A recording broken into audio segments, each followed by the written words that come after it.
Okay, so Roadhouse. Roadhouse. Yeah, so basically, this is just going to be a very, very quick video just about the new Roadhouse film. I'll try and keep it quick anyway, because I do waffle on quite a bit. Keep the change. Roadhouse. Okay, so yeah, Roadhouse. Does Roadhouse suck? Does the remake suck?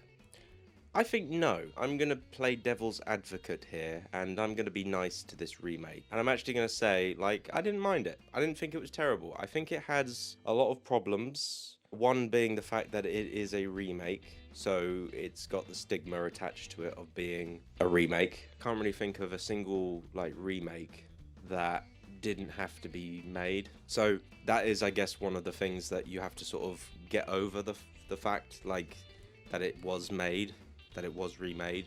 So yeah, basically, like, did this film need to be made? No, it didn't. The original movie was perfectly fine for what it was. Didn't need to be remade. It was a movie that exists in the 80s, and it was great. It had lots of mullets. It was cheesy. All of the fighting in the original Roadhouse, I think, is great, and I would actually even say I think the fighting was probably better in the original movie because it just sort of made more sense. And overall, like, you know, like the bar and everything, like the actual set, the double deuce, like that was good. And I think it's more memorable, like the characters and everything, and just everything about that movie was great. In fact, I remember watching it when I was like 18 or 19.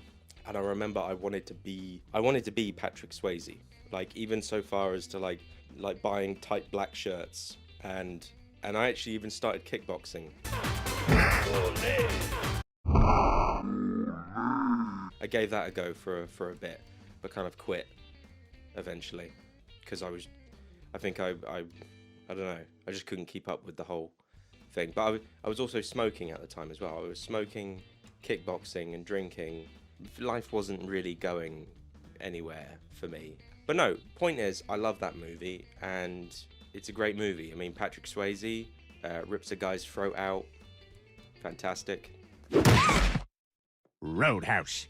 It's got cheesy one-liners. There's one scene that's very disturbing where, like, the villain is, like, strangling Patrick Swayze, and then he says something. He says, I used to guys like you in prison. If you've seen the film, you know what I'm talking about. But that was so disturbing. That was crazy. I used to fuck guys like you in prison. This guy's not just gonna beat the shit out of Patrick Swayze. He also might do some things to him later on when he's beaten the shit out of him. So that makes for a very compelling villain, in my opinion. A bit of buggery. I mean, what? Anyway, point is, that movie just worked. It worked in its own time, and it was just perfect for what it was, and it just worked for its time. It's like Back to the Future. If they remade Back to the Future now, it would suck. You know, Footloose. That's another one. They remade Footloose. I haven't seen the remake, but I can already tell it's probably really, really crap. But the point is that there are just certain things that you can't just remake. Like Kevin Bacon dancing around this, like, warehouse. You know, that works in the 80s. That doesn't work now. You know, that wouldn't work now. It just wouldn't. Unless, of course, it was a joke. You know, if you were doing it as a joke, then fair enough. It would be quite funny. But anyway, enough about the original Roadhouse movie. It's just a great movie. It had Sam Elliott in it. Sam Elliott was great. The fighting was good. It was one of your typical, like, movies of that time. Peter, I don't think you should be driving with your feet. Roadhouse. Let's get to the remake now. So the remake. My only real kind of, like, head-scratching thing about this remake, like, I can forgive everything else. Like, and actually, I saw the film, I watched it, and didn't think it was terrible. But my one little thing that I'm head-scratching, I'm scratching my head a lot with, was how much this movie costs to make. The movie is just about a bouncer who becomes the head bouncer of a bar, and there's bad guys and there's criminals, and he beats up the bad guys and the criminals, and that's it. Like, you could have done that on 10 million, 20 million, you know, maybe even 30 million. You could have also done it with, like, Scott Adkins or, like, Jason Statham.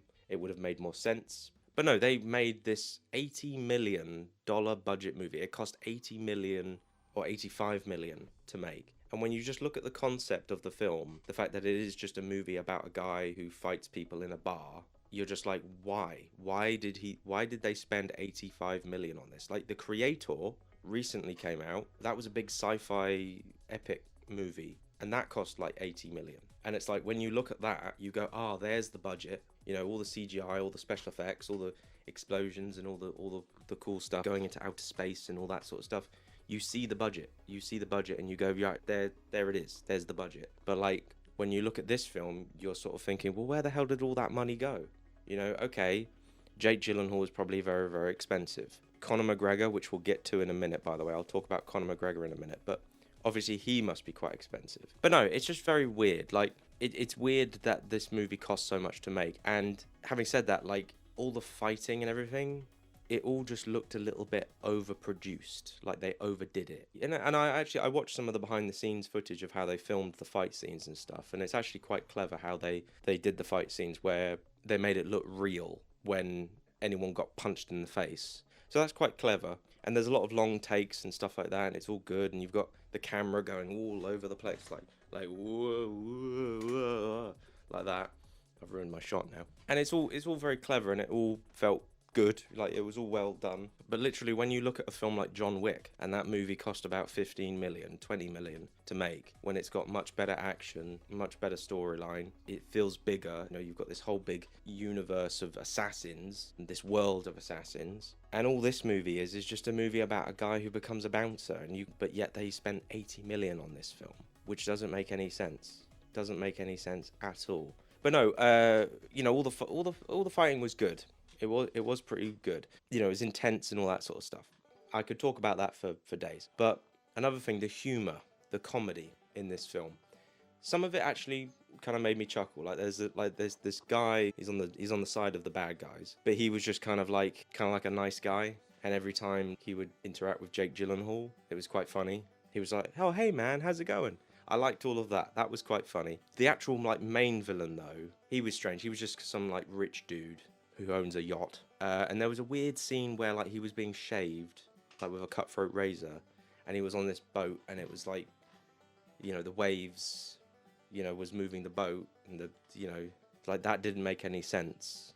How stupid couldn't you be? You know, you're going to get cut in the face, and he does. He gets cut and stuff. Why don't you go to dry land and then do it? You know, that just felt strange for me. So it's a weird movie where it's trying to be serious. Like you have all the humor and the comedy and all that sort of stuff, but then you have this like really serious story where you've got Jake Gyllenhaal being this ex-UFC fighter, and he's a bit suicidal because he killed somebody in the ring, in the octagon, and those two things don't really like mesh well together. Like, in the original movie, Patrick Swayze was like a professional bouncer. You know, he has a reputation for like ripping a guy's throat out.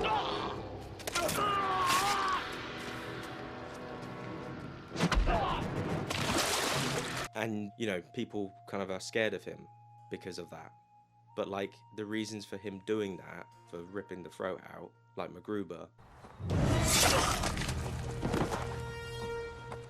they were justified because he was being attacked by somebody with a knife, tried to stab him, and he was just like, fuck you, you know, throat rip.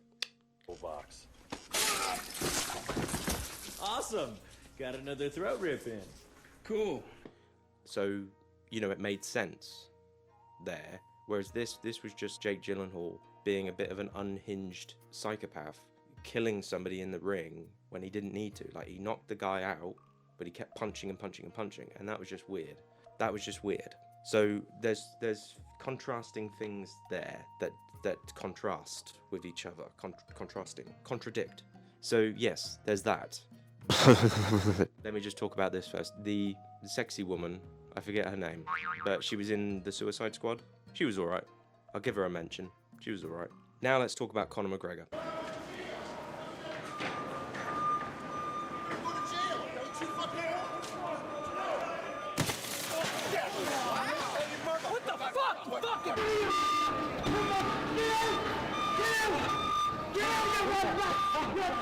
What the fuck is wrong with him? Whoa. the windows! So, Conor McGregor. A lot of people are bad-mouthing him. They're kind of bashing him. They're saying he's a shit actor. Well, all I have to say to that is that, well, what did you expect? He's not an actor. He's not well known for being a thespian.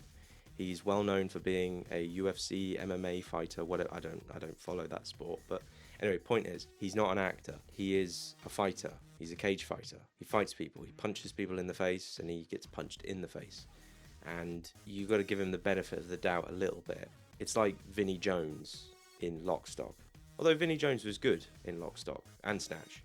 He's not, acting was not his forte, but he played the role in the best way he could. And, it's mostly just down to presence. But anyway, Conor McGregor, he basically shows up, you first see him, and all I'll say to him is that at least he's giving us something. Giving us something, like, weird to look at. It's like, okay, if this sucks and this sucks and this sucks, at least give us this, at least give us this extra over the top performance that is crap, but it's so bad that it's good, sort of thing. At least give us that, and it's entertaining. Like every time he's like driving in a car, he crashes the car, that's funny. And he's walking about like, hello fellows, hello guys, I'm Conor McGregor. That was what the fuck was that? Anyway, yeah, and he's walking around like that all the time, and he's quite intimidating. He looks intimidating. He looks big and muscular, and he's got tattoos and shit. He's got a big beard and stuff. So he